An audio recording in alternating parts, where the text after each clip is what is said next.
सल्लल्लाहु अलैहि वसल्लम तन्हा गारे हिरा में चले गए।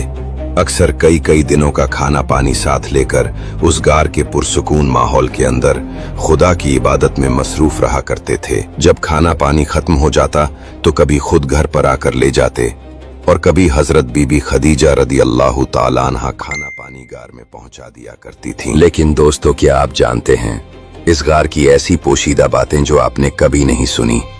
आखिर तक वीडियो देखें ताकि आप भी इस राज से पर्दा उठा सकें। जब हुजूर सल्लल्लाहु अलैहि वसल्लम की मुक़द्दस जिंदगी का 40वां साल शुरू हुआ तो नागहां आपकी ज़ात अक़दस में एक नया इनकलाब रूनुमा हो गया कि एकदम आप खलवत पसंद हो गए और अकेले तन्हाई में बैठकर खुदा की इबादत करने का ज़ौक़ व शौक़ पैदा हो गया।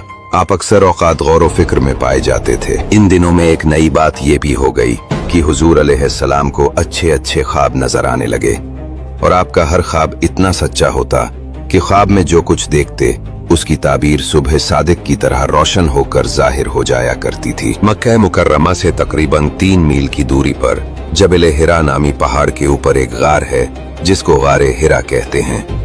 आप अक्सर कई दिनों का खाना पानी साथ लेकर उस गार के पुरसुकून माहौल के अंदर खुदा की इबादत में मसरूफ रहा करते थे।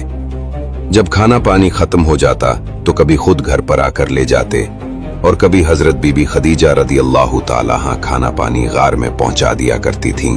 आज भी ये नूरानी गार अपनी असली हालत में मौजूद है और जियारत का खलाइक है। एक दिन आप गारे हिरा के अंदर इबादत में मशगूल थे कि बिल्कुल अचानक गार में आपके पास एक फरिश्ता जाहिर हुआ। ये हजरत जिब्रील अलैहिस्सलाम थे जो हमेशा खुदा का पैगाम उसके रसूलों तक पहुंचाते रहे हैं। फरिश्ते ने एकदम कहा कि पढ़िए।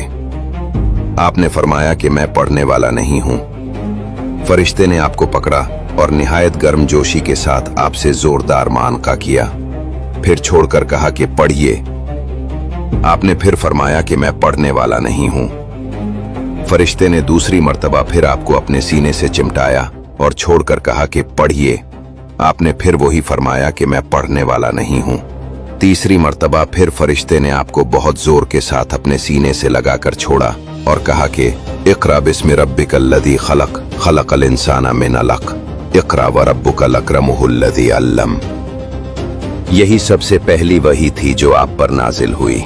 इन आयतों को याद करके हुजूर अलैहिस्सलाम अपने घर तशरीफ लाए, मगर इस वाक़या से जो बिल्कुल नागहानी तौर पर आपको पेश आया, इससे आपके क़ल्ब मुबारक पर लर्ज़ा तारी था। आपने घर वालों से फरमाया कि मुझे कमली ओढ़ाओ, मुझे कमली ओढ़ाओ। जब आपका खौफ दूर हुआ और कुछ सुकून हुआ तो आपने हजरत बीबी खदीजा से गार में